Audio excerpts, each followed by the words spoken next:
तेरी हर एक इच्छा को मैं। हेलो फ्रेंड, एक बार फिर से आज संडे का दिन है, छुट्टी है, तो हमने सोचा लाइए शाम को निकलते हैं और कुछ मोटो ब्लॉगिंग दी जाए, आप लोग को दिखाया जाए यहाँ के बारे में, क्योंकि अब विंटर चलने वाला है, छुट्टियाँ चल रही हैं, पूरा लखनऊ सज रहा है, तो क्यों ना हमने कहा लाइए इस माध्यम से भी एक ब्लॉग बना के आप लोग को दिखाया जाए। और देखिए, इसको लाइक कीजिए, सब्सक्राइब कीजिए और उसके बारे में कमेंट कीजिए। चलिए अब आपको दिखाते हैं आगे का नज़ारा और सब पूरा एंजॉय कीजिए। ओके गाइस, तो हमने अब निकल रहे हैं यहाँ से। तो ये देखिए, ये हम जो हैं गोमती नदी के तट पे हैं, किनारे पे हैं, क्योंकि संडे को अक्सर यहाँ पे काफ़ी भीड़ रहती है। तो आज हमने भी सोचा चलिए यहाँ का लुत्फ़ लिया जाए और आनंद लिया जाए और आप लोग को जो है यहाँ के बारे में बताया जाए। ये क्या लग रहा है, आगे रास्ता ब्लॉक है, क्या चक्कर हुआ? हाँ, लग रहा है कि आगे पुल डैमेज हो गया, जैसे रास्ता बंद है, लेकिन हम बाइक वालों के लिए जाने के लिए रास्ता है। ये देखिए, आदमी उल्टा सीधा घुसता चला आता है, कहाँ जाना है किसी को ये नहीं मालूम। अच्छा, ये सामने वाला पुल जो है डैमेज हो गया, हमको लग रहा है। ये देखिए, लाल पुल इस टाइम यहाँ का जो है गड़बड़ हो गया, इसी वजह से इतना ट्रैफिक चल रहा है और ट्रैफिक यहाँ का जाम है। और आज यहाँ शहर का मौसम भी बड़ा खुशहिसाब है। देखिए, बिल्कुल धुंध छाई हुई है, यानी 25 दिसंबर आने पे है, मौसम ने करवट लेना आज शुरू कर दिया है। हमारे देखिए, ये सूरज महाराज भी जो हैं अब धीरे धीरे अस्त होने पे है और हम निकल चुके हैं। चलिए साथ में सोचते हैं दोस्तों, आप लोग को एक चलते चलते कहानी भी सुनाया जाए, क्योंकि ये थोड़ा अगर कहानी भी होगा तो ज़रा देखने में सुनने में बड़ा मज़ा आएगा। सामने देखिए हमारा क्लॉक टावर दिख रहा है, घंटा घर देखिए, घंटे घर को देखिए। और जैसे मैंने कहा ना कि चलिए चलते चलते कुछ बात कर दी जाए, कहानी सुनाई जाए तो बड़ा मज़ा आता है। तो आइए हम आपको आज एक कहानी सुनाते हैं।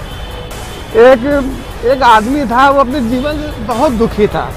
वो अक्सर मतलब उदास रहता था, हमेशा मतलब चिड़चिड़ाया करता था, कहता था मेरे जीवन में ये नहीं है, वो नहीं है। ऊपर वालों से उसको जो है बहुत सी शिकायत थी। तो अरे ये क्या, अरे सामने देखिए, लग रहा है, एक मिनट, ये यहाँ भी काम चल रहा है ना कृष्णा जी? ये देखिए सामने इमाम ये रूमी दरवाजे में भी देखिए सर काम चल रहा है। तो इधर का जाने का रास्ता कहाँ से है देखते हैं। हाँ, तो हम कहाँ पे थे? हाँ, वो बहुत चिड़चिड़ाया करता था। और ये देखिए, अरे देखिए यहाँ पे एक सलमान खान आ गया, पहले हम लोग इसको देखते हैं फिर आपको बताते हैं। अरे सल्लू भाई नमस्कार। देखिए, ये देखिए, इनको भी हम लोग अपने कैमरे में लेते हैं, दिखाते हैं। बड़ा दुखी रहता था, उसको बड़ी शिकायत थी। तो उसने पास वाले गांव में सुना कि कोई महात्मा आए हुए हैं, तो चल के उनसे मिला जाए। वो सब मतलब चीज़ों का निदान कर देते हैं, कोई भी चीज़ हो, कोई भी आदमी दुखी हो तो उसको जो है वो उसका समस्या का हल कर देते हैं। तो वो उनके मिलने के लिए उनके पास जाने को सोचने लगा। उसने सोचा जाएं।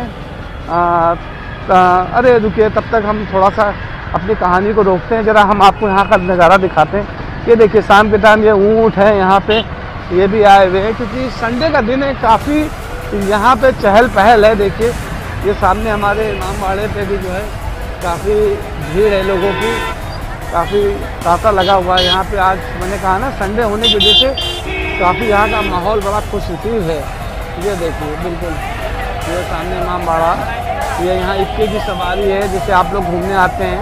तो यहाँ पे आप नवाबों के शहर में जो है आप इससे भी सवारी कर सकते हैं, जो कि ये हम इमामबाड़े के जस्ट गेट पे खड़े हैं और हम आपको यहाँ से निकलते हुए मोटो ब्लॉगिंग दिखा रहे हैं।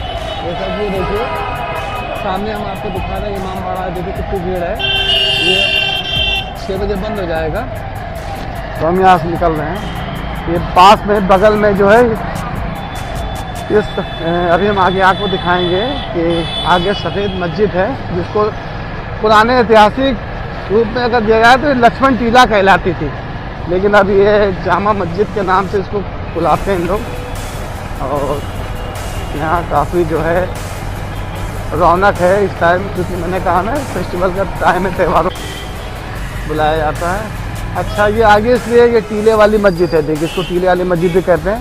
सामने देखिए, एक टीले वाली मस्जिद है, दिखाया ना मैंने आपको, टीले वाली मस्जिद। ये देखिए, यहाँ से निकलते हैं। हाँ, फिर मैंने आपको, हम अपनी कहानी को आगे बढ़ाते हैं। तो उसे पता चला कि जो है बाबा हर समस्या का समाधान करते हैं। तो वो बाबा के पास गया और बोलने लगा, बाबा जी मैं बड़ा दुखी हो चुका हूँ जीवन से अपनी, और हर एक चीज़ों से मुझे जो है इसका समाधान चाहिए। तो बाबा ने कहा, जा बेटा मैं तेरी चिंता का समाधान करता हूँ और तू मेरा एक काम कर दे तो मैं तेरे लिए जो है तेरी हर एक इच्छा को मैं पूरी कर दूंगा। तो उसने बोला, कहिए बाबा जी क्या है। तो बाबा ने कहा, तू अगल बगल आस पड़ोस जितनी दूर तेरी इच्छा हो और तू जा। देखिए साइड में ये भी एक है मजार टाइप की है, ये मैं आपको दिखा रहा हूँ ये। और तो उसने कहा ठीक है। बाबा जी ने कहा, तुम अगल बगल किसी गांव में जाओ, 2 जोड़ी चप्पल का लेके आना, उस घर से लेके आना जिस घर में हर आदमी सुखी हो, कोई दुख नहीं होना चाहिए। तो वो लड़का बोला, वो आप इसी के जस्ट अपोजिट में जो है जिस बगल में साइंस सिटी सेंटर है, ये भी बहुत बड़ा है। ये देखिए मैं आपको दिखाता हूँ, ये देखिए सामने कन्वेंशन सेंटर है, यहाँ पे बड़े बड़े प्रोग्राम ऑर्गेनाइज होते हैं और बड़े बड़े प्रोग्राम होते हैं। अब देखिए मैं यहाँ से चल रहा हूँ, अब यहाँ से मात्र हजरतगंज की दूरी जो है 3 किलोमीटर है। तो हम लोग चलते हैं, हजरतगंज को भी दिखाएंगे, आपको कवर करते हैं। हाँ, तो फिर हम अपनी कहानी में कहाँ पे थे। तो उसने कहा ठीक है महात्मा जी, इसमें कोई बड़ी बात नहीं है, 3 जोड़ी चप्पल तो मैं यूं ही लेके आ जाऊंगा। भैया वो चला और एक घर में गया, उसने बाहर से खटखटाया और अंदर देखा। तो उसने सोचा यहाँ से तो मुझे जो है 2 जोड़ी चप्पल तो 100% मिल जाएगी और मैं जाके महात्मा जी को दे दूंगा। वो जैसे घर के अंदर गया तो पता चला वहाँ पे जो है आपस में हाथापाई मुक्का मुक्का हो रही, आपस में मियाँ बीवी लड़े जा रहे हैं किसी बात के लिए, मतलब भीषुम चल रही, कहीं मतलब दाल बट रही जूतों में, लड़ रहे थे इतना भयंकर। तो उसने कहा यहाँ तो मिल नहीं सकती। वो उस घर से दरवाजे से बिना खटखटाए चुप्पे से बाहर निकल आया, बोला यार यहाँ तो ये आपस में लड़ रहे हैं, यहाँ से मुझे चप्पल कहाँ मिलेगी। उसने कहा मैं दूसरे घर पे जाता हूँ, वहाँ देखता हूँ दूसरे गाँव में। वो दूसरे गाँव में गया और उसने वहाँ देखा कि चलो मैं यहाँ से मुझे मिल जाएगा, ये बहुत आलीशान घर बना है, बिल्कुल बढ़िया तीनों टाल है, बिल्कुल हर चीज़ है यहाँ पर सुविधा मौजूद। वो घर के अंदर उसने झांका जाने के लिए, जैसे देखा तो वहाँ भी आपस में लड़ाई हो रही। वो लड़ाई हो रही थी औलाद के लिए, कि उनके घर में कोई औलाद नहीं थी, पैसा उनके पास अथाह था, इतना पैसा था कि वो खर्चा करें भी तो कम नहीं, मतलब दिन रात, मतलब पैसों की उनके पास कोई कमी नहीं थी, बस कमी थी कि उनके घर में भी कोई संतान नहीं थी। तो इसलिए उनके घर में भी जो है लड़ाई चल रही थी। तो उसने कहा यार ये यहाँ से भी ये काम नहीं हो पाएगा, भाई लोग आपस में लड़ रहे हैं, हमें महाजान है। और जस्ट इधर अपोजिट में जो है ये रेजिडेंसी की जो है बाउंड्री है, हम इसके बगल से निकल रहे हैं क्योंकि हजरतगंज की ओर जा रहे हैं। ये सामने शहीद स्मारक है, ये देखिए ये शहीद स्मारक है ये। हाँ, आप हमारे पुराने मॉल जो है उसमें पुरानी हमारी वीडियो में देख सकते हैं, रेजिडेंसी भी हमने बनाया है। अभी तो हम बाहर से निकल रहे हैं। हाँ, तो फिर हम आगे चलते हैं। तो लड़का आखिरी में इतना खिसिया गया, उसको कहीं से 2 जोड़ी चप्पल नहीं मिली। उसने सोचा मनी मन साला इससे ज़्यादा तो मैं ही सुखी हूँ, ये 2 जोड़ी चप्पल लेने के चक्कर में मुझे 1 महीना हो गया, मैं कितने गांव भटका, कितना मैं भटका, लेकिन मुझे नहीं मिला। अंत में वो महात्मा के घर पास गया और हाथ जोड़ के बोला, महात्मा जी मुझे 2 जोड़ी चप्पल किसी के घर से नहीं मिली, क्योंकि जिस घर में मैं झाँकता हूँ वो सारा घर सब दुखी है। तो महात्मा जी ने कहा बेटा मैं तुझे यही समझाना चाहता हूँ कि जिस तरह से तू गया था मुझे मालूम तो तू नहीं ला पाएगा। तो बेटा एक बात को अपनी गांठ बांध ले, जो घर नहीं देखोगे आप वो घर सुखी है, और जो घर देख लोगे वो घर दुखी है।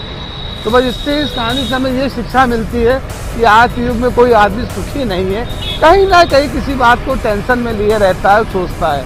तो इस टेंशन को अपने दिमाग से निकालिए, मस्त रहिए, बिंदास रहिए। इस कहानी से हमें यही शिक्षा मिलती है कि आप हमेशा पॉजिटिव सोचिए, निगेटिव के बारे में मत सोचिए। हमेशा आपका हर दिन आपके हाथ में अच्छा है कि बुरा वो आपको बनाना है। तो गाइस आपसे चाहेंगे इस कहानी के माध्यम से हम इस ब्लॉग को भी एंड कर रहे हैं। अब आगे के ब्लॉग को हम आपको फिर से दिखाएंगे और उसके बारे में बताएंगे, और कैसा लगा ये ब्लॉग हमें ज़रूर आप बताइए। Okay guys.